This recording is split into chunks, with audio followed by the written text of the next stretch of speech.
How are we going to even remember if we've already told the story? That's exactly what I thought, but I'll mention that. Bear in mind, some of us are in our 40s. Right. It's all done. Hello and welcome back to another episode of Come Over for Dinner. I'm so glad you're joining me today. Today we are wrapping up our 3-part series of, well, I'll figure out the title later. Right now, Carolyn has a title for this specific episode. Carolyn, what was our title? It was something about a live debrief. Oh, yes. The live Reformation banquet debrief. Oh, yeah. So I have all the ladies in the room. I have Bel. We have to think about what we say. Bel Hawthorne, the current NSA coordinator, event coordinator, and Carolyn Wilson, who helps. We've decided that we couldn't quite decide on your title last time, so I've decided that you're assistant too. Yes. I got it. That works. And we have Bekah Merkle, who was the former All the Jobs. We've already talked about All the Jobs. I won't list all the many titles. And then we have Jen Bunch, who is the current NSA caterer. Welcome, ladies. Thanks for having us. All right. So we were joking that we're all getting a little bit older, and we have done the first 2 episodes, but it's been a while. I'm releasing them all at the same time, but coordinating all 5 of us is a feat. There's lots of people traveling, teaching school, having morning sickness. You know, we all have, and I teach 2nd grade. So coordinating all of us has been quite the thing. We are all here today. So if we repeat a story from the 1st and 2nd episode, just feel extra blessed that you get to hear it a 2nd time. And just check our facts if we said it the same way. That's right. Does it line up? Yeah, exactly. You can check our memory as well. That's so true. How old are we all getting? So today we are doing stories from all of the events. They have far more than I have, but I do have some stories as well. In fact, we all just finished working the Reformation Dinner 2023, and there were quite a few hilarious things that will come up from there as well. So, all right. So to kick things off, let's start with Bel, who was the coordinator for the Reformation Dinner and housed hundreds. How many did we have come? A little over 300 something. Mm-hmm. Well, more than we thought we had come. Not on purpose, but yeah. So tell us about that situation. Well, once the event started, around 25-ish people who did not have seats at the dinner, because it's a like name tag formal sit down dinner, started showing up and saying they had RSVP'd. But we did not have their RSVP or a place for them to sit. Nope. And the only thing we can think of that happened, we had a little RSVP box at school where everyone had to RSVP. And at some point, it was in kind of a highly trafficked area. And someone bumped it and it fell over and broke on the ground. And so someone picked it all up and put it in a cardboard box and stuck it on someone's desk for everyone to RSVP to. I think not everyone's made it from the broken box into the cardboard box. So we had a ton of people show up with no seat. So we ended up sticking out 2 full new tables just as people arrived and just doing 2 more tables with place settings and sticking people on the ends of a ton of tables. And I think when we sat down, it was only like 14 minutes behind schedule, which was not It terrible. was actually shocking that you managed to have extra tables, linens, napkins, food for extra tables. Like it we was, somehow had enough of everything. and everyone was. It was so packed in that room that I think most people didn't even notice that there were people coming through with new tables to set up because they were like jammed in the corners already, just talking amongst themselves. You know, So true. Yeah. Well, we were in the back because Bel had ordered a bunch of new stuff because as the school grows, she's been ordering that. So we knew happily we did have more plates and things. But then, of course, we also had the great pyramid of boxes that and so you should have seen, you're just like shredding them. Nope, they're bowls. Okay, plates. I have plates. Go. Because the initial number we'd been given was like 400 people that were going to be in the event. So we'd ordered enough stuff for 400. Right. And then only 320-ish RCP'd. So we're like, oh, we're fine. And then about 345 showed up. So we had enough stuff to like get everything out and get a few more full tables set in the last few minutes. But it worked. It did. Well, it was quite the event trying to wade through the mass of people to get tables through. I mean, the crew was all hands on deck. And I think when Belle came in and she did have a large serving crew and, other people helping. But it was really funny because it was stop everything. This is an emergency. There are like 20 plus people standing around. So, yeah, we're like shouldering our way through the crowd. At one point, I think Jared Longshore was parting the Red Sea. It's like, coming through. So, yeah, we had some help, some muscles that kind of parted the sea. But it was amazingly fast how quick we could set everything at tables and all the gear, like Carolyn mentioned. So, Jen, talk a little bit about food. You prepared a lot of food, but in the process of having some help, you had lots of young, energetic teenagers bringing the food up from downstairs. Tell us about what happened there. This still hurts my soul. It hurts so bad. Well, we have the big room where we stage, if you will, all the food. And so everything was carried up to that room, and we had a lot of coolers there to put everything in to keep it hot until time. And I don't even know who it was. I don't want to know. I don't need to know. No, we decided not to ask. Probably a couple of people were carrying food up and decided to take it to a whole different room. So as one does. Yeah. As you know. Yeah. You never It was know. looking crowded in there, I guess. So they found another space. So after the entire dinner, we found, maybe a third of the pork. Yep. Yeah, And it was a lot. the green beans. Were there potatoes in there too? No. Just the green beans, and pork. Beans and I pork. didn't know there were beans too. So, Oh, yeah. I yeah. only knew about the pork. And it was just the most baffling thing as we were putting all the pork on platters. I'm like, I was sure there was going to be 3 roasts to a platter minimum. Yeah. And somehow we only had 2. But we still had enough for an extra several tables. We did. Well, and enough that people were coming back with, we have full bowls of leftover beans. Or like after parceling them out because we were like, this is less also than we thought we had because we were right. And I went back there because as we do, you may recall, we sprinkled the coffee percolators throughout this building to make sure that fuses work. Because that's a whole story Don't in blow itself. the fuse. And one of those pots was back in this utility sink room as it is typically. So I went back to check on it and I can see the other weird little room where this food was. And I look over, I'm like, that is a lot of disposable pans in there. I don't remember doing that. So I went to go look and just see if we need to collect and discovered they were so heavy and full. Nearly lost my mind because this is the dessert course. What room are we talking about? So that part of that old kitchen, it's the part that they still have in there right off of the church storage. It's got the cupboards and the little bit of the black and white floor. Yeah. They just put it on that counter. Coffee and, like, they just stashed it in there. They just put it on the counter. For no conceivable. So I had to get Jen. Well, probably they had nowhere to set it, and it's Possible. like we'll just stuff it in there. Yeah. That's so funny. Discovered it in the Probably dessert running course. up and downstairs and thought, well, I'll put it here, and whoever's in this other room will grab it. Yeah. But they never communicated. They were going to it. bucket brigade, and then something went wrong. There it's Speaking of at. bucket brigade, there was a point when somebody was assigned beans. The way that they do menus is assign different guys at the table to pick up a dish, but the guys didn't know to get beans and squash. Yes. And somehow when they're coming through, we didn't know to tell them. So we also last minute, everybody drop everything and grab a bowl of squash. Yep. Deliver it to the table. Yep. Scatter. Oh, Go to all the funny. tables and And then sometimes you're in a long velvet dress and heels and you slip and slide in squash that someone dropped, and you're also running back and finding paper towels and, whisking it off the floor.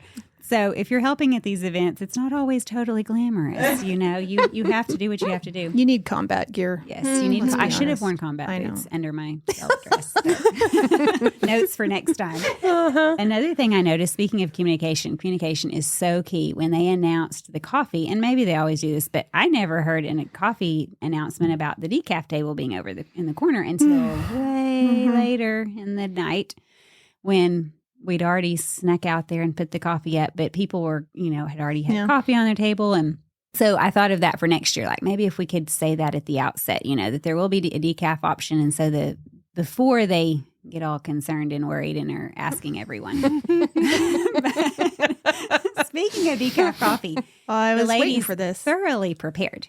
thoroughly prepared with 2 giant urns. And Seamus and I, Bekah's nephew, go to the table, and because somebody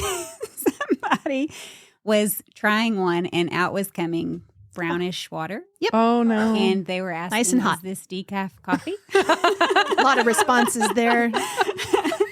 And the other one looked like coffee. This one looked like kind of brownish water. And I touch it and it's cold. And so something happened with the outlet. Who even knows? And so I was like, Seamus, you just have to take it. Just take it. Just go to the back. I don't know what we're going to do. Find Carolyn. I was already screaming internally for other reasons. That was just added. So I actually did get it. You know, those people in that office who work in this, it's a music office, I think, for a lot of folks. I always wonder what they think. They probably the next morning. I think they're just long-suffering, very godly people. So true. Because I'm like unplugging all sorts of things. Like what works? I don't do computers because I know that could be bad. Anything else is fair game. So I'm like, I found one. But of course, by the time the thing is done, most people are pretty set. We were trying to find, there was one room where the lights wouldn't turn on. That little in-between room. Yeah. Yes. And I had been standing there testing a million light switches for a while. Like, why won't this light turn on? And there was this one light, and I was like, what is this going to? I couldn't figure it out. And then I realized I looked over, and just someone's office light was going on. And so we're just like testing, and I don't know how long we've been doing that for. Nice. I don't know if they were there or not. But. Hopefully they weren't in their office. Well, speaking of the joys of working in an older building, yes, outlets are one of the things. Another note to self: test and make sure the coffee is percolating. So, Bekah, this year you actually had the joy of being more on the out of the chaos. I mean, you entered in occasionally to check on us. Mostly to come and say, somebody else came and said they're not on the list. Yes. She was like the spy in the outer room, you know, like telling us all the catastrophes that we weren't aware of. So, Well, they would all come to me because previously I was the person. And so they would come up like, hey, Mrs. Merkle, I RSVP'd, but I'm not here, you know. So that was hilarious. I know the first time you came in, I was like, okay, like we can set up another seat. And then I was like, wait, how many people? There's a pattern. Yep. We did hear that at least one of them, in fact, did not RSVP. Yes. Showed up. So I was like, there could have been many of those. Yes. But, Well, and wasn't the guest speaker, he wouldn't have received a normal invite with RSVP card, and then no one told you about him. Well, so I did know about, like, there was a speaker from school that day and a speaker at the dinner. So I knew about them, but someone brought an assistant with them we hadn't been told about. Right. And there was like, random things like that where I was like, oh, I was not told about the personal assistant. Just the person. I was snagged by a very polite British lady who I think might have been that person. Dr. So-and-so needs a wine glass. And I'm like, this is at the head table. Oh, no. I'm so sorry. Let me bow my way out and go polish. I'm going to blow one for you right now in my hot glass oven and make you one personally. I'm sorry. I know when we set up all the extra places, we probably missed some. No, it's just how life goes. But, they were very polite about it. Well, when we learned about the assistant, we were shuffling one of the main tables down and putting one on the end, and then we shuffled the other side down and put one on the end. And right as we take forever doing this, we're getting the word, there's more like 20 people here that don't have seats. So then it was like, what in the world? What do we do? Thankfully, Belle has a very cool head. Yeah. Yep. Very even-tempered. It was just, she solved the problem. So were those all of our disasters, or were there more? I mean, those are the ones that come to mind, you know, the main ones. The whole point about this is when you do throw a big event, you have to expect these things. They're going to happen. And I think Carolyn, before the event, said, it's not if, it's when. Like, what is our story going to be tonight? Sorry. She kind of set us up for that one. It's my bad. True. Yeah, I was like, well, Carolyn. I didn't call that. So going to past events, y'all have done this for years, and some longer than others, but there are so many stories. So we're really rehashing, we're debriefing the current event that just happened. But do y'all have things that pop in your mind from past ones? What, us? Never. Oh, I know. I was just remembering with Belle and Jen and I were meeting earlier to plan the next event. And I was recalling It's the Christmas party from years past. There was one year where it was like legit. It was like it was a haunted party. The demons were besetting us. It was like there was no other explanation for like every single thing going wrong. And I had to cook it at my house and then transport it all somewhere else because that's basically the story of how I had to always do events. And so I had these roaster ovens, and I think I got like 80 pounds of pork that I had cut all up, and it was kind of a Cuban sort of thing. So there was a bunch of citrus and peppers and who knows what in these big roaster ovens. And my plan was I cook it overnight really low, and then in the morning I was going to shred it, and I don't remember. Oh, it was some kind of a taco situation. It was like a tortilla with this pork with sauces. Anyhow, 80 pounds of pork in 2 roasters. I get it all done, zested. I don't even know how many citrus, cut all this pork up. The next morning I wake up and it has blown the power in my house, like the 2 roasters on the same circuit or something, because they were both in the dining room.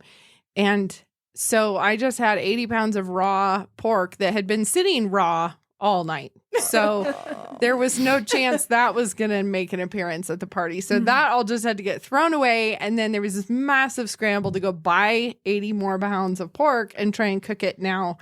Not on the previous schedule that I had planned that would be very organized. And then I also had made these big pans of brownies because we do for the Christmas party. We have a separate kind of like kids party in the next room where the kids, like, I order pizzas and they watch a movie and we pack up little boxes of treats for each of the kids and stuff.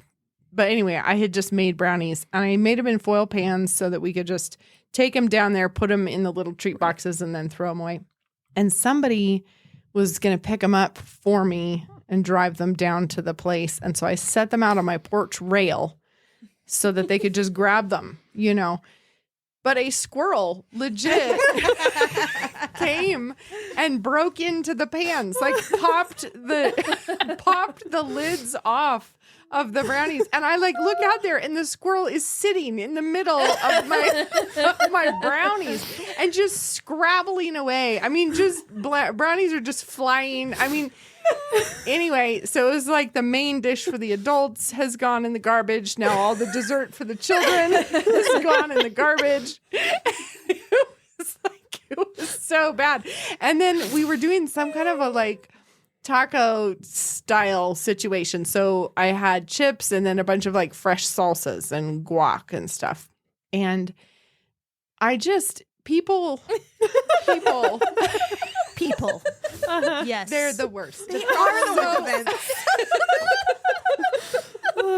But I've just noticed people in groups do not behave with a brain at all. Because that's Ben's the theory, madness of crowds. I know. Ben's theory is when you're in a crowd, you outsource your brain to the crowd. But the problem is that the crowd has no brain. So it's just so he was talking about leading tours in England. Yeah, they did a couple times, and he's like, if the crowd is walking down the street, they will not look both directions before just crossing a road. Because if the rest of the group starts crossing the road, then you just step out and you cross the road. And it's who among the group is the one that's going to actually look both ways? And then anyway, people do that at buffets. So they just, it's they don't think like sensible people. So one thing people will always do is they will go congregate around a drinks table and then not move. Yes. So they will go get a drink and stand there and blockade the drinks table. Yep. So you only have 6% of your party has a drink, but nobody else can get to the drink. So there's lots of different problems that you're trying to troubleshoot with how you set the room up and everything. But this particular night in the buffet, it's I don't know. They took the salsa as if it was a salad. So rather than it being here's a little thing on my plate, they ladle half the plate full of this. So I ran out in a flash because they just took it and one year it was sliders. And so I had all the sliced meat and then all the rolls. And what you have budgeted in your mind is one piece of meat for, like, and they were big, thick slices, but it's like one piece of meat for the roll. It's not like a sandwich. Exactly. Right. It's like a small roll. Roller So slider. it was like the perfect size with a chunk of meat in the middle.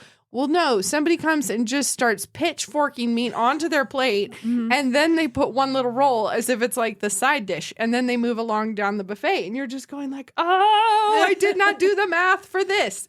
So anyway, it was like that night. It was, the pork went wrong. Like the first 3 people in the buffet ate all the salsa. Looks good. The bowl smelled wonderful. I know. But then everyone else is like, well, I wonder what was in this empty bowl here by the chips that are just dry and bare. Anyway. It is true. In other events, this one too, others that we've done, but also other catering, I feel like I have to babysit the tables. Like people will come and stare. I'm like, would you like to move on to the next thing? Look at behold. You know, oh yeah. And they will. They're great. You're like, there's also more there. You know, it's like a foot away, but that's fine. I will point it. I will point. I just have a hard time with buffets because you don't know how to predict what people are going to do. Yeah. No. And so when it's plated, you know how much to put on each place. And even the way we do at Reformation Banquet, we have a platter of meat per table of 8, a bowl of potatoes per table of 8. You can easily do the math. And then you know that you have given those people have enough. They won't starve. It'll be fine.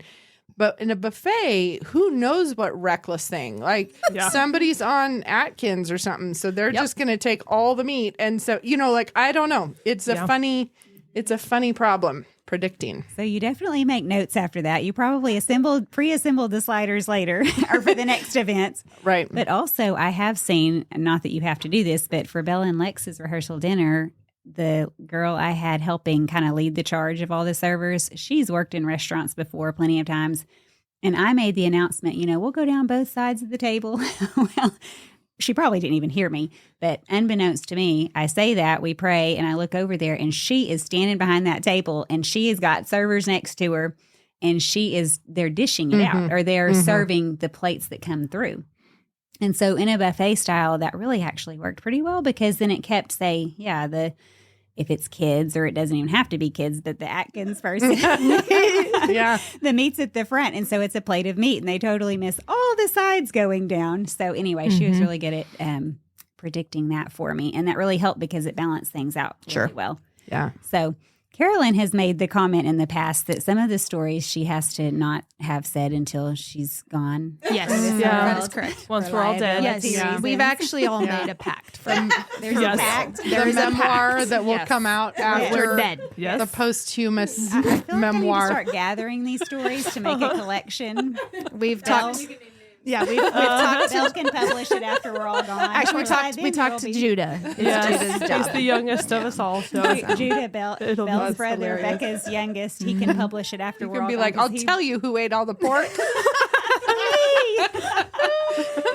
Judah might be at fault on that story. So, Carolyn, what are some of your stories, or what is one that really stands out to you? And then I'll let Jen come up with a story for us. Oh, man. I like to joke with the folks in this room that the only sort of dinner we have not yet served is one under active fire. And we got very close, I feel, with this last dinner. I've never set up a table during the dinner itself, but we did. That was great. Flicking plates out. You know, you take the forks. Frisbee style. Yeah, but it felt, I was tempted. There were moments just like, I bet I could do that. Because that's faster than working through the people. No, you know, I'm thinking there's so many to pick from, and it's always hilarious. I always feel like God is going, now let's see how good your sanctification and your planning and your, flick that little thing to the side. I think one of my favorites, I think it was one of the early ones with you, was a dinner, again, Bekah did, it's Grand Central Station for Bekah. So she did a lot of these in her home. And that was the year the wedge salad lettuces froze. Oh, Remember that? Yes, which we didn't discover. Which we didn't discover till we were getting ready to cut them. to plate. I forgot. And it was I using my porch as a fridge? It was that. It was your cloakroom, your cold cloakroom. Which should tell you something. That's right. It was the really bad year. It was so cold. Normally this would be great. It's been very handy, but this one was like, let's extra in the house. Oh, it's a thing. Yeah. Remember us all warming our hands inside the oven? Yes. I do. I so do, actually. I was happy to just hold a hot pan. Yes. Yeah. Like all this to say, Jen, I think, ran and got him. We're getting ready to cut him in the kitchen. This is pretty much the first course. And, well, Rosar's it is. And Bekah lives very close to Rosar's, which is a providential moment. So Jen goes sprinting out to do that. I think they were still having appetizers. So we had moments. Everything else was ready to put on it. We had to get all these iceberg lettuces and cut them. And we had all hands on deck for that one, too. But it was just that moment of, well, maybe it's just that one. And then it's like, nope, these are all bowling balls. It's time to go. Jen, run like the wind. I think that was the same winter because it's that front room in our, like, it's sort of built over the porch. It's freezing cold. It's not, I don't know what the problem is, but it's real cool. And Hero used it for a floral cooler because it's a perfect walk-in cooler when she was doing a wedding or whatever. But I think it was that same winter. It got so cold outside that her buckets of water froze With all the wedding flowers in them. Oh, no. And that was just We were all like nearly blow drying, like laying flowers out all across the floors my downstairs, like blow drying them, like towels everywhere. I know. And that was the real mercy because she had done a bunch of prep work and she was going to leave and go skiing the next day. But that means getting up at, like really early and taking off. And she just decided, you know what, I'm just going to stay here just in case. And oh my word, she discovered it first thing in the morning. And so all the flowers made it because it was like the top of the bucket was frozen, but it wasn't frozen all the way down. And so she salvaged it with very few casualties. But if she'd been gone all that day, it would have been like all the wedding flowers are dead. And there's nothing. It was a huge order. And there's nowhere locally that you could just go and buy flowers. So anyway, it was a cold winter. I forgot. I forgot about the iceberg problem. I had always joked you'd have to put named. things into the fridge to keep them from freezing. Yes. overnight. It was true. So true. And also our kitchen was under construction, so there wasn't actually insulation in the kitchen. And so you could see your breath in the kitchen. Cold. And actually, that's a challenge that many people don't realize is that when you are cooking in that extreme cold, the steam coming off of your pot means you cannot see what is in the pot. Nope. So you're stirring blindly. Like you don't know. And you're sitting there waving and waving the steam, trying to get a glimpse of what's in the pot. And you cannot. You can't see it. And then your own breath is mingling with it. Yeah. Yeah. Anyway. Don't ever wear glasses during those events. Hot when tip. you must wear contacts. So, Jen, what is one of your favorite stories? Oh, goodness. I don't know. Maybe whipping cream on the floor? Yeah, we still do that. That happens occasionally. Can I come with my favorite takeaway? Because I don't know if I have a favorite story. The biggest takeaway, I guess, would be to remember it's not about you. Because when I first started doing these and you show up at Bekah's house, it's like, she doesn't have a single counter. Nope. Or bring anything. the dining room table into the kitchen as a counter during the night. And if it was me, I would have said, well, I just can't do this phase of life. Cancel all the things. Don't do it.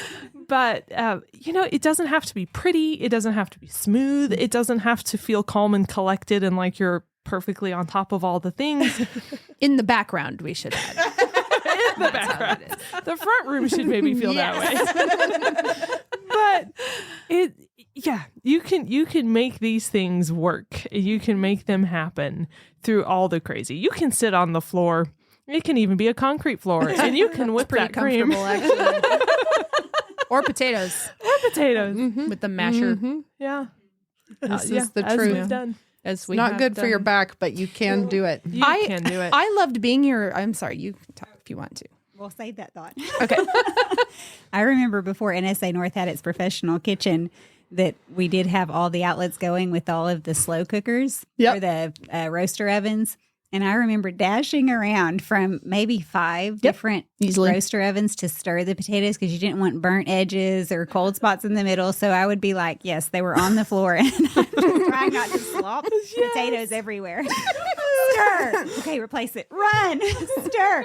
This one's boiling. Should I turn it down? Yes. Okay, this one's totally cold. What do I do? I will say that this is a thing that probably many people don't really know because they haven't lived through these rugged times, but roaster ovens have real short cords. Yes. So Yes, that's they do. if you think about this in a kitchen, you have your outlet up at countertop level. So you set your roaster on the counter and you plug it in right there.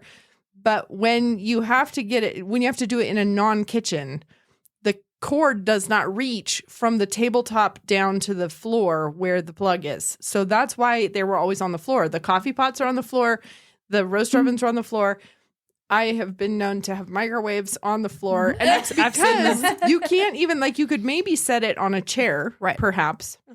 But they don't make the cords long enough for it to go from a tabletop down to the floor.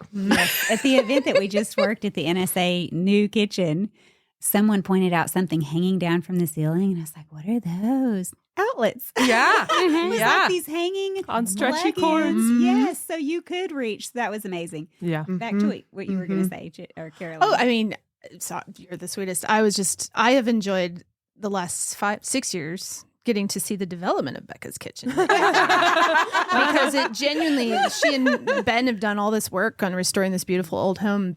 And so it was always fun to come for meetings or dinners when I'm like, oh, look at the new thing that you have done.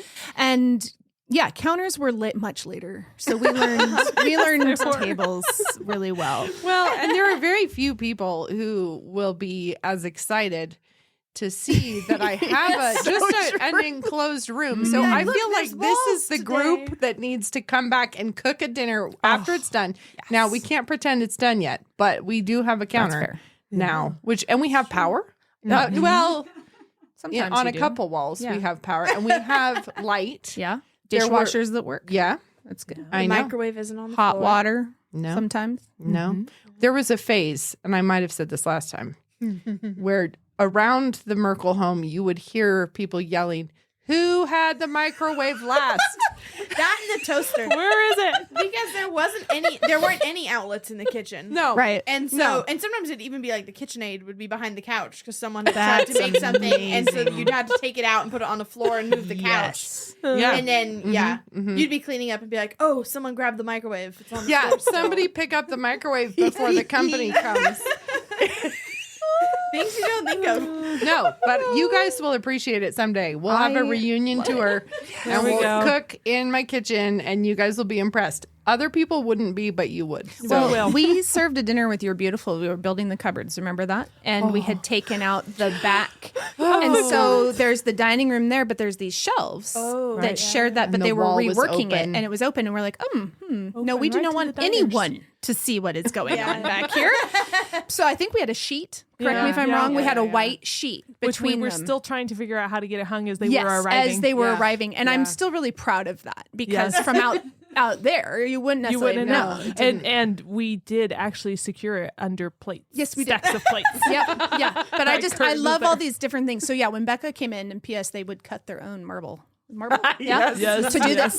And then so I still remember the first day I came into the marble countertops. And I was just like, oh my word, I cannot. I'm just, you appreciate the little things in life, you know, a counter. You do. Yeah. Well, after this story, we know why and how Belle is so calm, cool, and I raised her in the inferno. Shaped. She has been shaped very well to handle this job. Let's take a quick break. Are you searching for hands-on activities to help your kids explore the practical side of science? Look no further than your kitchen. Inquisicook blends food science and culinary arts into an engaging program that puts delicious food on the family table. Let Inquisicook do the teaching with lesson videos, reliable recipes, and assessment tools that put students on track for success. Their online platform is easy to navigate and optimized for mobile, so the learning experience can move from the classroom to the kitchen without a hitch. Inquisicook turns curious students into intuitive cooks, not just recipe followers. Say goodbye to the tyranny of the ingredients list and say hello to utilizing what's in season, what's on sale, or what's in the fridge. Visit inquisicook.com to view sample lessons, then check out the recipe gallery to see just how crave-worthy science can be. So, Bel, what are some of your takeaways, your favorite story, both? What do you have from, well, you've actually, I would say your recent experience of being a coordinator, but you've done these events for years before being the coordinator. One favorite memory, and I don't know that this was for an NSA event, actually. This is just more on the topic of that kitchen. And I think it might have been Thanksgiving or something, and we were hosting it at our house. Mm-hmm. And it's one of, like, among the Merkle kids, one of our favorite photos, because it's the day of Thanksgiving, not like leading up to it, just day of. And the kitchen has no walls, so it's just the exterior siding of the house, like you can see daylight through the walls. No insulation, sheetrock, anything. And I think we'd probably torn the floor out by that point too, so it's just like subfloor or something in there. I don't even know. And I think you decided to move the dishwashers that day. There weren't counters at this point, but we had dishwashers in one sink. And so it's this great photo of just absolute chaos as I think Dad and Knox are prying out either an old sink or just moving the dishwashers and sink. And so it's just absolute chaos in construction and just one little crock pot of green beans sitting on the floor in the middle plugged into something because there was nowhere to put them. Gotta have and that. So it's just like this chaotic construction scene and this little pot of green beans trying to cook in the middle of the room on Thanksgiving when we had guests coming over in like a couple hours. I remember it because the problem is when you're doing all the work yourself, you are limited to Then it's a problem. School holidays. Yeah, Ruth. Yep. So it was like, Ben doesn't do this for his day job. So He so could, though. if he was going to replumb the kitchen, it was going to have to be then.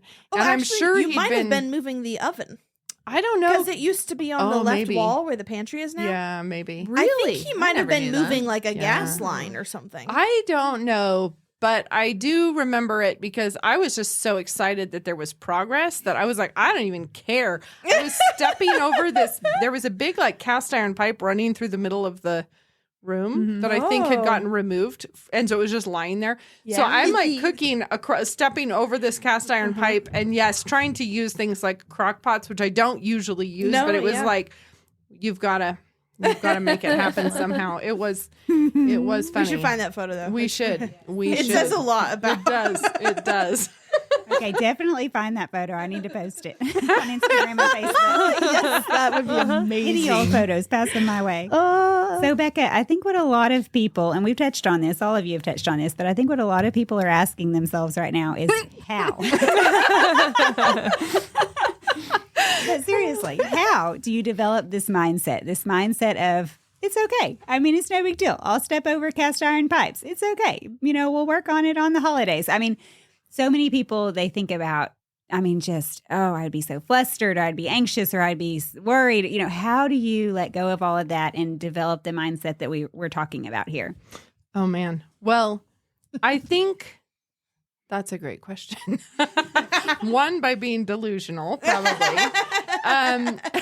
It helps. Think of the beauty of the centerpiece. A weird kink in your soul somewhere. I do think that part of what, I'm just really getting myself into a weird tangle. Backing up. I have a friend who is very similar to me in some ways, very different in others.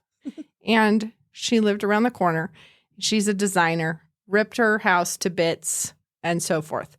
And she was a person who could like identify with me in this, which is I would so much prefer to have a gutted kitchen that is showing that we're moving towards something than to be in this weird little yucky kitchen, but one that is finished and works perfectly. So we had a kitchen that was very like 1950s. The oven was too small for a cookie sheet to fit into, so you had to like put it in sideways. It was like harvest gold. Forgot about that. No. It had like a dropped ceiling in this room that has these big, tall ceilings, but it was this short little drop ceiling. bad cabinets. Yeah, bad cabinets that were really inefficient and in all the wrong places. It was and small. I just was so thrilled to just rip it out and just live in the weird ruins. And so she would come over to my house to make herself feel better about what they were doing. And I would go over there to get a dose of like, oh, yes. Because they also had ripped it out. They got it done a lot faster, though, than we did. But I think that it helps to be aiming for something. So it feels counterintuitive because I think it seems like what I'm saying is just lower your standards to the floor. Literally. And then just, and then just don't care about anything. But I think it's actually the opposite because the thing I'm aiming for is a kitchen that I want to be beautiful and efficient and work well and yes, be clean and so forth. But it's like in order to get there, you have to do a lot of work and you have to be willing to put in the work if you want to have that at the end. So I'm not saying just raise your children in a pigsty and who even cares, because the goal is to create something beautiful, but realizing that takes a lot of time and it takes a lot of work and it takes a lot of expertise and you have to learn the hard way. And if it's worth doing, then it's worth persevering through the difficult parts. And so anyway, I think that it's like a combo of being willing to have low standards, but not because you just want to have low standards. You know what I mean? Like I wanted it to be a beautiful kitchen, but yes, you're working towards something, which kind of parallels the meal prep. I mean, you're creating a horrible mess that is because you're creating a beautiful dinner. Yeah. And yes, you've created something at the end of it. Of course, there are still dishes to do after the dinner. The kitchen has to be cleaned after the renovation project. Yes. Well, it's low standards in the right places. Yeah. And Jen kind of referred to if you're not bound up in yourself and how this is not what I wanted, Your dad likes to refer to that a lot. So I keep thinking that if you don't like this, the kids don't like the standard, lower the standard, but in the right ways where it's attainable. Right. Make them love the standard. Love it first. Yes. And that's clear in all your kids. P.S. Having worked with them all, it's fun. Joy and trials. And I do think it's make sure you have high standards in the right places because you want to have high standards for your own attitude and you want your standards for your attitude to be non-negotiable, whereas your standards for the dinner, maybe that might have to be lowered, but maybe. It's like, but honestly, would you rather go to a dinner where something went wrong with the food, but your hostess was just having a hilarious time with it? Or would you rather go and have her stressed out, obviously upset, everything's uncomfortable?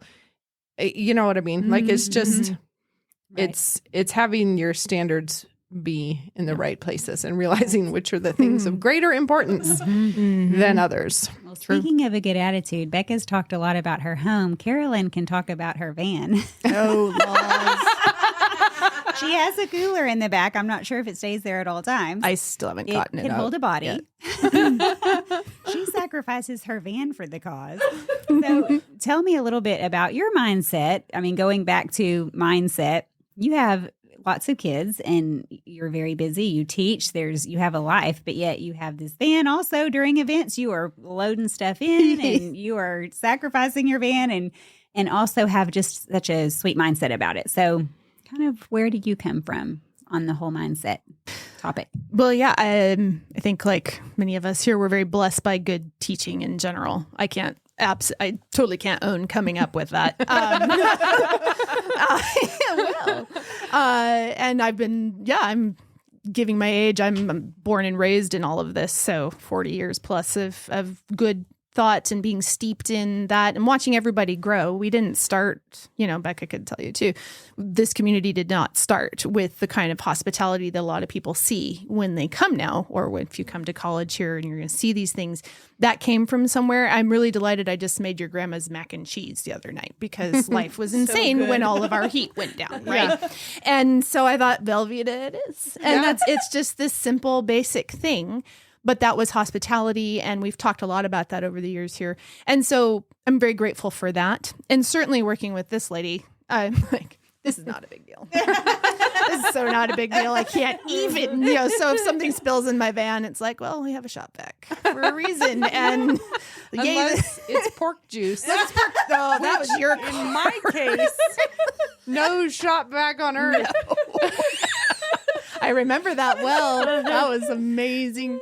But you know what I mean? Or my case, the one bad one was when I nearly hit the small child and I had all the all the You should say possets. it was not your fault. The kid just darted out from between parked cars, right? Yeah. Oh yeah, it was like in the middle of the road. Just Oh no. It was by UC Park. Oh, and it was one of those God was kind moments because I kind of thought he disappeared. Where'd he go? And then darts. So I wasn't going fast, but I had to brake hard enough that all these prepared possets that I'm bringing to Bekah's went flying forward. And at least they were individually wrapped. So none really, it could have been shrapnel everywhere. Yeah. Yeah. I think only one did that. So I was happy, but I had to get to Bekah's and revamp it. And I'm a little shaken because half of me was upset about child and the other half of me was like, you guys prep this? I'm going to go scream at somebody's parents really quick. I'm so angry about this. They're like 6. Anyway, but all that to say, if I think of the Even XL book that you've written, I think of the principles of breaking yourself down when we have kids, or whether that's hard work or all those things to build it back up again. And it is exercising a muscle, so I really don't mind. But if you do events, having a minivan is good. Great. We just pretty much a pickup truck. We just but bought a nothing will Burb. blow away. So That's true. We've upgraded. Speaking of an SUV, Bekah has an SUV. Did we say the pork juice story? I don't know. We need to I go don't further know. with this. Tell us I that think you do. story Oh my real word. quick. Well, it was another time where you're having to take all the hot food from one part of town to another part of town. Yep. And it was for a picnic where we do all of this shredded pork for pulled pork sandwiches. And so I had the great brainwave, and it was not a bad plan. It just went horribly awry, but The principle was great. the principle was good. I borrowed my sister's hot box, which has the racks in it to slide like hotel pans into, and it just holds 6 or something pans, great. which was great. So I loaded all the pork, but in these heavy like foil pans with the foil lids, and I slid them on in there, but I had packed them very, very full of the pork. And it was okay, except for that I barked. I didn't reckon with parking on a slope. And so the pork juice from the pans was dribbling out and then down into the, hot box, and then out the corners of the hot box all over the back of my car. And we were keeping the hot box back there throughout the whole picnic to keep it hot. And then we were just pulling them out like as necessary or whatever. And so it was not until after we went home and everything that I discovered that it had dribbled pork juice everywhere. And then we paid for that for the rest of the summer. I mean, it was so stanky, like so stanky.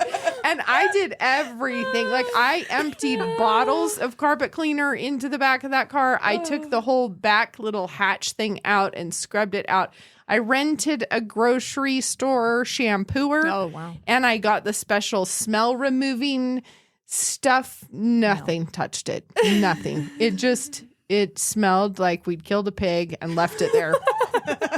It just was so bad. It was so bad. Did it ever go away, or did you have to Well, replace it's not the there carpet? now. I Okay. mean, Maybe it faded a out combo eventually. I never could figure out where the smell was coming from because I really had cleaned it to the point where you couldn't see it anymore. So no doubt there are little hidden compartments. You need to back know there. it wasn't like drips and drabs when she says it like it was a like lot. torrents. Pouring. Yeah, and one time, Yeah, the hands are speaking full. of sacrificing your car, there was a lady in the church who was doing like a car detailing business. I was like, I am signing up because ours gets heavy use. The car is a workhorse. And so anyway, I knew it was terrible when I took it and dropped it off. So terrible that she was like, later, like, could I use before and after pictures? She said she was very sweet that she was going to not say whose it was. And I was like, it's okay. Public shaming is fine because this is truly a terrible situation. But anyway, the really impressive part was when I went to pick it up, and it took her much longer. I think she'd keep it to the second day. It was that bad. But she told me, she was like, I even got all this. Oh no. Buckle up. I even got all the split peas out of the vent. And I was like, what?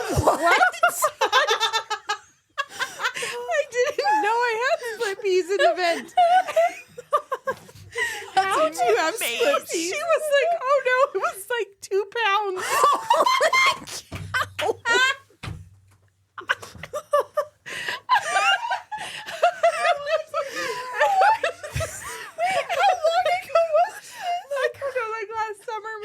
Whoa! I'm picturing small child, but now I'm revamping that. And they were, I think it had to have been lentils because I don't buy dried peas, but maybe I'd forgotten something. Who can say? But it was some of those lentils floor, would explain it. Oh, floor. like in the floor, the little things. And I think it must have been a bag broke somewhere.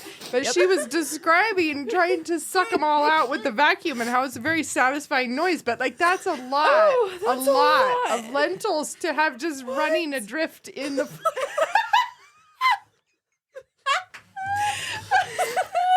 So anyway, she's a full-on hero who deserves more than I gave her. So yeah, anyway, my car has been through the wars, is what I'm saying. Yeah.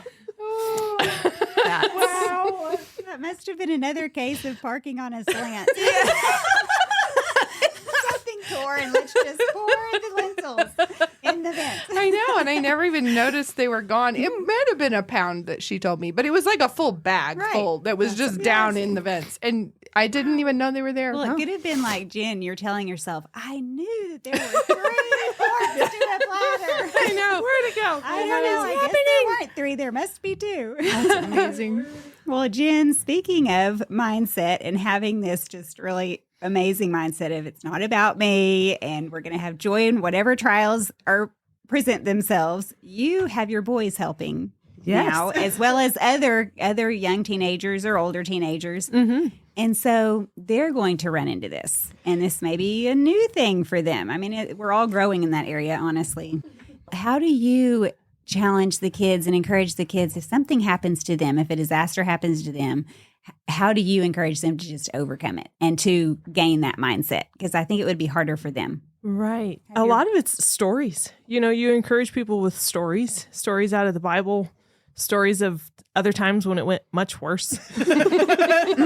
Yep. Or, yeah, it's all the attitude. It's, you know, if mom gives an inch, then they'll give a mile, you know? So, if you let yourself a little bad attitude, well, then they're going to have a lot of bad attitude. So, yeah, it all comes from, well, like at the beginning when we were talking about all the walk-ins at this last Reformation banquet, and Bel said it worked, but I would say Bel worked it.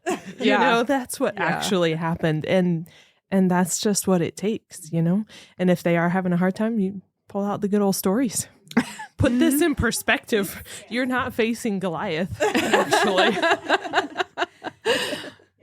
I think that really does help because telling them, like you said, well, do you want to hear what I've done before? It makes them feel like I'm not the only one who has just screwed something up. I have just really failed. I've dropped whatever, a giant pot of green beans or whatever it is.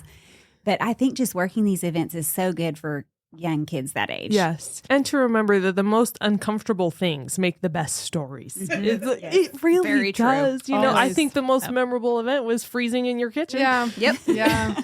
It's Yes, true. you And have I really good stories. I do think that like actually being the kind of family that does tell those stories and laughs at those stories means that when the kid is in the moment, they're trained already to see this as a good story later. You know what I mean? Yes, they're already thinking about how they're going to tell it at the dinner table the next day. Because That's what happened. Exactly. your It's like now attitude. I have something hilarious to report when I get home or whatever.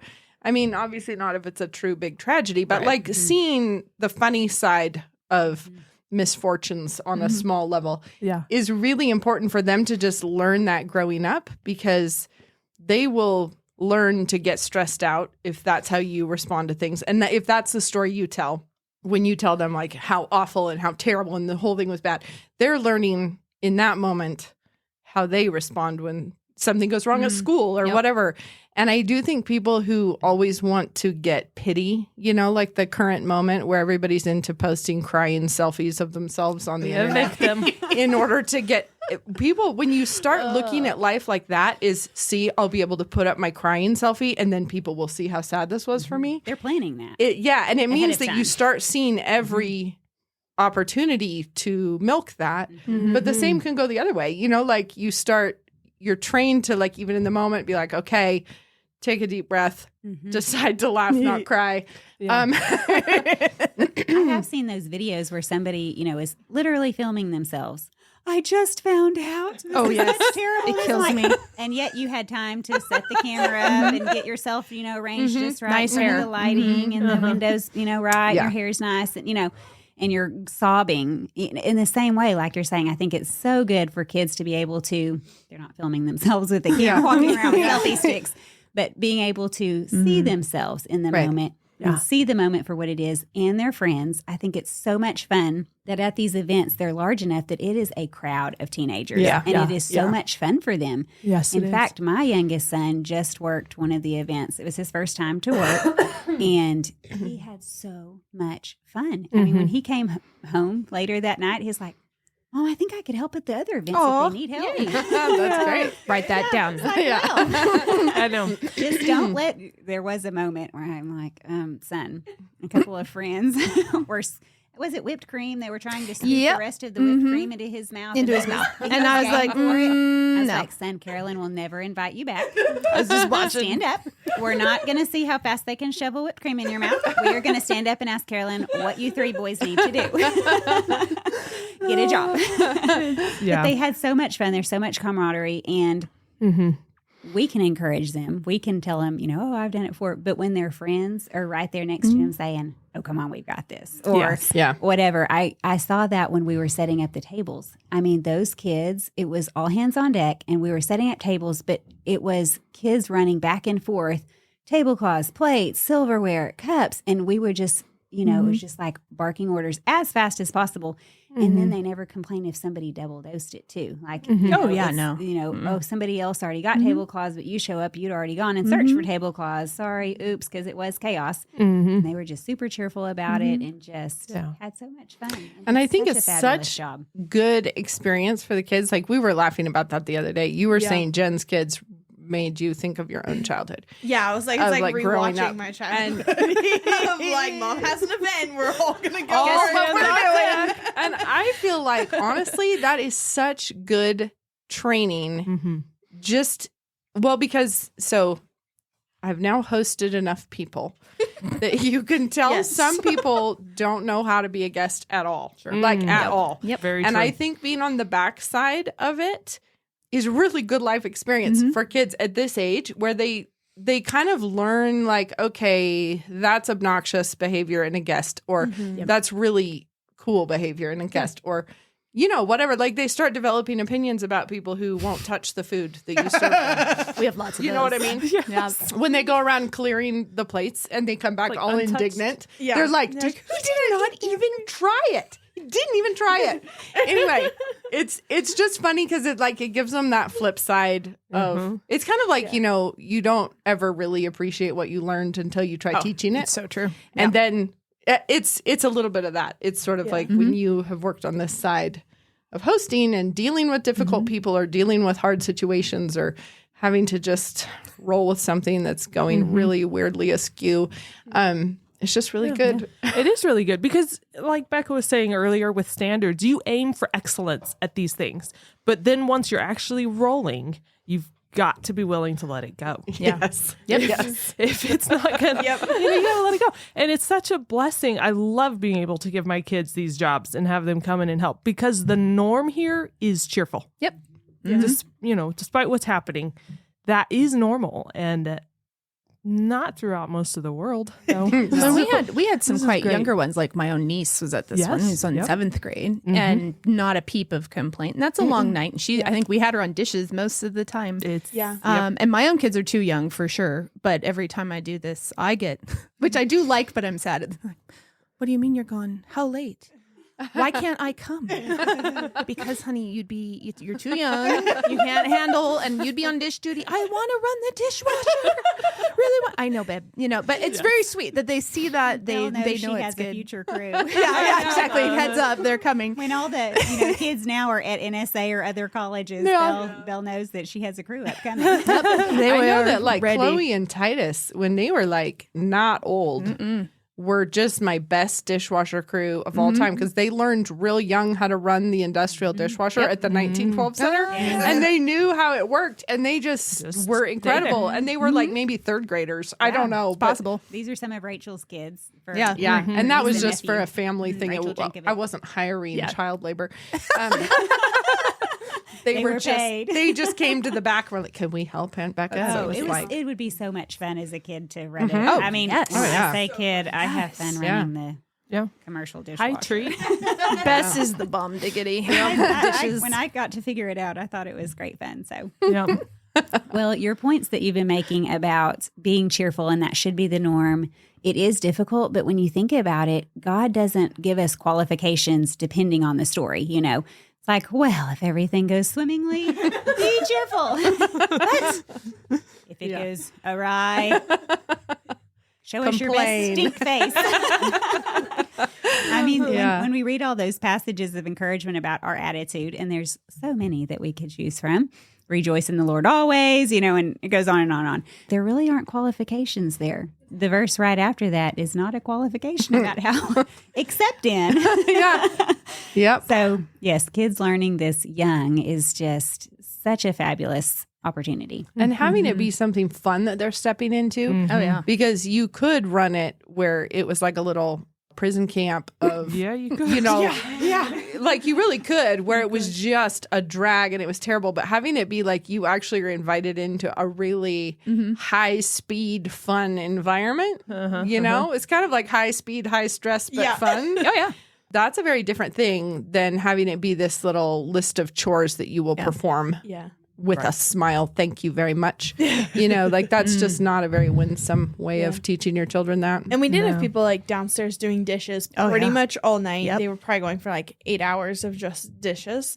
And it was like when it was time for them to go, they were like, okay, but we just have to finish this section. Yeah. So it We was just like, wanna we get have more to, done. like, get it done. yeah, they were keen. When everyone's just like cheerful and wants to get work done. Yeah. Yeah. And I think if the people in charge are being cheerful and getting it done, even when it's not great, then all the workers kind of want to step up to that. When I enjoy seeing some of these high school girls, particularly, I haven't worked with, you know, we have consistency in the Merkle, Jink, Wilson. We know we usually have some of these guys, which is fab. But it's fun to see some of the other ones, and we had a few other ladies, and especially as they get older and they're juniors and seniors who've done this a few times, and they're given input. And obviously we can't always listen to the input, especially when they're all talking at once.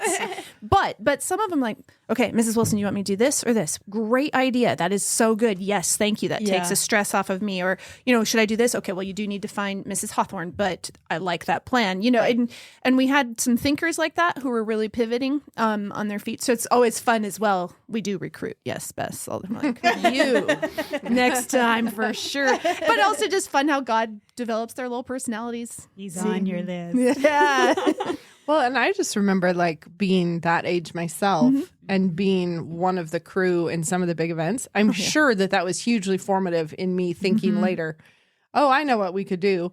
Because I remembered being the 7th grader who was brought in to help. Did you help with the auctions back in the same? That's what I'm thinking of. Yep. Is there were some really I remember big, you doing the auctions. I did. When you I were did. in I was like a maybe barely junior in college? Or were you doing it in high it was school? the year Ben and I were dating, I think. So it was junior year. I remember you doing centerpieces for Yep. the whole entire The auction. chess pieces. The chess Yep. pieces. The horses. Yes. Doing And cast those have always been big plaster. events. Yes. Yeah. So, and I started doing that when we were like 7th or 8th grade. You know, you would go and help the lady who was throwing the big event. And it was a huge deal. And it was really fun getting to kind of peek behind the curtain and be a part of that. And so hopefully we're raising up a little batch of the next generation who will go on and And do keep their doing own. those big and cheerful events. I think it is so important for the leaders to create that environment, which you've already mentioned, but that was one thing that I didn't really think about before Max. I mean, he's done other things like set up chairs and tables or breakdown, but you know, to do the whole event, he'd never done that before. And so when Bel asked him, you know, are you available to help for whatever? And he was, I think he had to do school and then football and then come. But he's thinking, I've got hours of work, you know, hours of slave labor. And he was ready for it. But the surprise later, I could hear the surprise in his voice was like, this was really fun.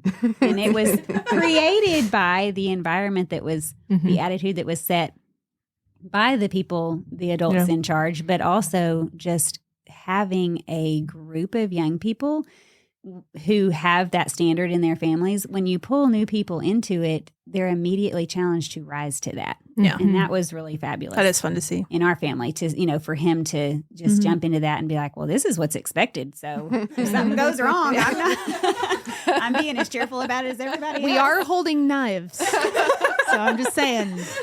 Because these jobs are not easy, especially cleanup. Cleanup. Yeah. Oh, yeah. That It's was a grueling thing. Yeah. No, we always laughed about who needs CrossFit when you can do it. For real. Oh, yeah. Seriously.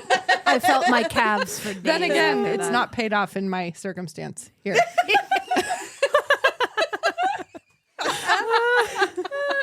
So you probably still do need CrossFit. Come to think of it. And don't make the mistake to wear heels.